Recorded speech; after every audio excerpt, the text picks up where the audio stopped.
Level 1. The candidate. A man in plain clothes finds you in the team room one afternoon and says the words every operator in Special Forces has heard whispered about, but almost nobody says out loud. There's a unit he isn't going to name, and they're looking for volunteers. You already know which one. Here's the first thing nobody tells you before you volunteer. Delta selection isn't a stronger version of everything you've already survived. It's a completely different kind of pain. No cadre screaming in your face, no clipboard tally marks. Days of solo land navigation through backcountry pine forest with a rucksack and a compass. 20+ miles a day, no partner, no encouragement, no cadre walking beside you to make sure you're still moving, just you and a map and a deadline nobody announces, and a growing suspicion that the silence itself is the point. That part you expected. What you didn't expect comes after. A small room, 5 senior operators, and a staff psychologist named Dr. Voss going through your entire life on paper, your marriage, your finances, a fight with your father you haven't thought about in 12 years. Voss leans forward at one point, unhurried, and asks a question that isn't on any form. Tell me about a time you failed someone who trusted you. You answer honestly, because lying in this specific room feels like its own kind of failure, and something in her face tells you she already knew the answer before you finish the sentence. You don't know it yet, but that question is going to follow you for the next 22 years. There's a second board member you barely register that day. A broad-shouldered instructor sitting silent in the corner the entire session, arms crossed, never once speaking, watching you the way a man watches whether he's already decided he can survive. 3 weeks later, a letter arrives with no unit crest on it, no ceremony implied. You've been selected. You still don't know what that word is actually going to cost you, or that the silent man in the corner is about to become the loudest voice in your life for the next 2 years. Level 2, the operator trainee. The operator training course runs 6 months, and it teaches you the thing nobody says out loud until you're already living it.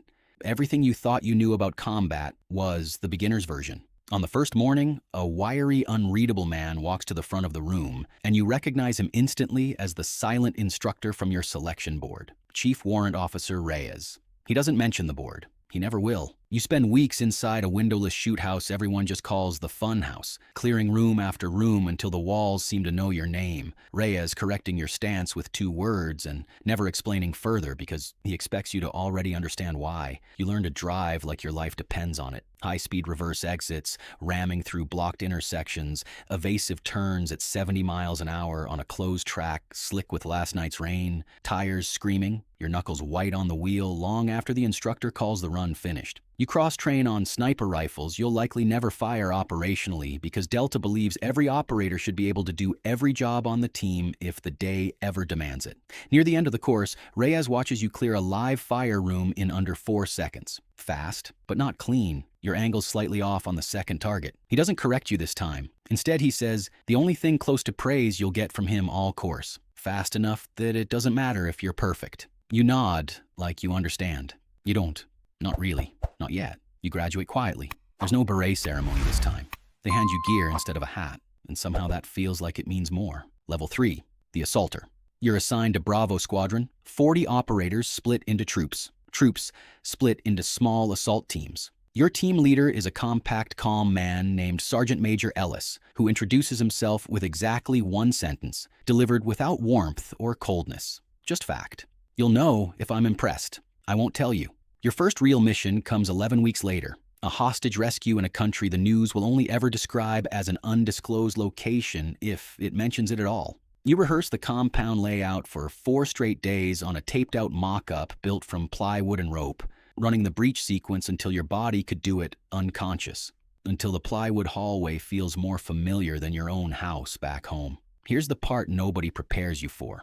The actual operation lasts 90 seconds, and you won't remember most of them clearly. 2 hostages walk out alive. The spent casings on the ground tell you that you fired your weapon. You genuinely don't remember doing it. Ellis debriefs the team in 11 flat sentences and dismisses everyone. No mention of the 90 seconds that will replay behind your eyes for years. No mention of whether he was impressed. You go back to your room and sit on the edge of your bunk a long time before you can make yourself move again. Boots still on, hands still faintly shaking in a way you'll get better at hiding, but never fully stop. Ellis's sentence sitting in your chest, like a stone you can't put down. Level 4, the specialist. 2 years in, you've found your niche. Designated marksman, the eyes of the team on Overwatch, the one who sees everything before anyone else and sometimes has to decide, alone, in seconds, what everyone else will only read about later in a summary. Your spotter is a quiet, precise woman named Master Sergeant Cho, one of a small handful of women who've made it through Delta's assessment, and neither of you thinks that fact is relevant enough to the job to mention it out loud. You spend 14 hours on a rooftop in a city you can't name, the heat of the tile bleeding through your gear, watching a doorway through a scope, cataloging every face that enters and leaves, memorizing gates and jacket colors the way other people memorize song lyrics. When the call finally comes, it isn't the doorway, it's a car. 60 seconds of decision compressed into 2 heartbeats. Cho's voice steady in your ear, confirming the target while your finger finds the trigger guard. You take the shot, it's clean. It's not perfect. You know it's not. You can feel the half second of hesitation you'll never admit to anyone, but it's fast enough, and the mission closes without another shot fired. Reyes's old sentence surfaces in your head for the first time in 2 years, and this time you actually understand it. Cho packs up the rifle case beside you without a word. The silence between you says more than any debrief could. Level 5. The team leader. You're leading your own 4-man element now. The weight of other people's choices resting on your shoulders in a way it never did as a shooter. Your squadron deploys to hunt a bomb maker who's evaded 3 previous attempts by 3 different units, moving through a network of safe houses that shifts every few days.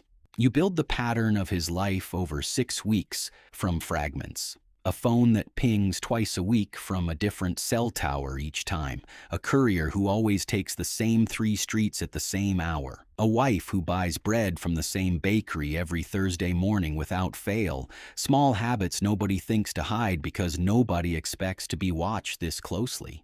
Your commanding officer, a quiet colonel named Whitfield, who's run more of these than she'll ever discuss over coffee, gives you the only advice she has before you go. Certainty is a luxury. You'll never have it. Decide anyway. The raid goes wrong in the first 10 seconds. A door that doesn't breach clean. A room that isn't where the blueprint said it would be. Dust and debris where a hallway was supposed to open up. Your team half a second from a collapsing wall that would have buried 2 of them under rubble. Nobody would find in time. You don't have time to be perfect. You adjust on instinct, pull your team back, reroute through a side corridor nobody rehearsed, and finish the mission 12 minutes later than planned with everyone walking out. Whitfield's only comment afterward is a single nod, and standing there receiving it, you finally understand the shape of the question Voss asked you at the very beginning. Every mission since selection has secretly been the same question asked a different way. You still don't have a clean answer. You've stopped expecting one. Level 6, the Squadron Sergeant Major. 12 years since the letter with no crest arrived, and you're the senior enlisted operator in the entire squadron now. Not command exactly, but the person every young operator quietly measures themselves against. You mentor a nervous new assaulter who reminds you, uncomfortably, of yourself on your first mission. And you catch yourself repeating Ellis's old line to him almost word for word. You'll know if I'm impressed. I won't tell you. Watching his face fall slightly at that, you finally understand what Ellis was actually doing all those years ago. He wasn't withholding approval to be cruel. He was teaching you to stop needing it from anyone but yourself. Because out here, external validation is a comfort the job can't afford to give you. That same year, you lose a teammate, not to enemy fire, but to the slow accumulation of everything the job asks a person to carry. A friend who simply doesn't wake up one morning back home between deployments, in a quiet house on a quiet street that never once looked like the kind of place where something like that happens. You give a eulogy that can't mention any of the specifics of what he actually did, because you legally can't, standing in front of people who loved him and never once got to know the man you knew. And it's the strangest grief you've ever carried. Mourning a man publicly while the truest parts of who he was stay classified, even in death. Voss's question comes back to you at the funeral, uninvited. A time you failed someone who trusted you. You realize you have a new answer now, and it's worse than the one you gave in that small room 22 years. No, 12 years ago. You don't correct the number in your head. You've stopped keeping exact count of how long you've been here. Level 7, the unit commander. 22 years in, they hand you command of the entire unit.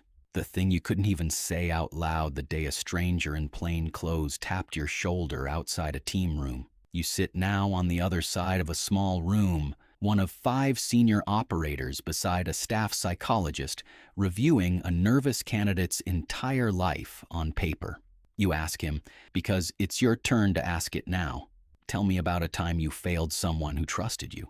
You watch him search for the honest answer instead of the easy one, and you recognize the exact half-second on his face when he realizes lying in this room would be its own kind of failure. The same half-second Voss must have watched on yours once, in a room that looked almost exactly like this one. Later that night, in an operations center lit by screens instead of sunlight, you authorize a mission running half a world away, led by a team leader who wasn't even born the year you first walked into the funhouse. You watch the feed in silence, Reyes's sentence and Ellis's sentence and Voss's question all sitting behind your eyes at once, the whole chain of them stacked up like rungs on a ladder you climbed, without ever quite noticing you were climbing it. And when the operation closes clean, you allow yourself exactly 1 breath before moving to the next decision, waiting on your desk. Down the hall, the candidate from this morning is still sitting with the board,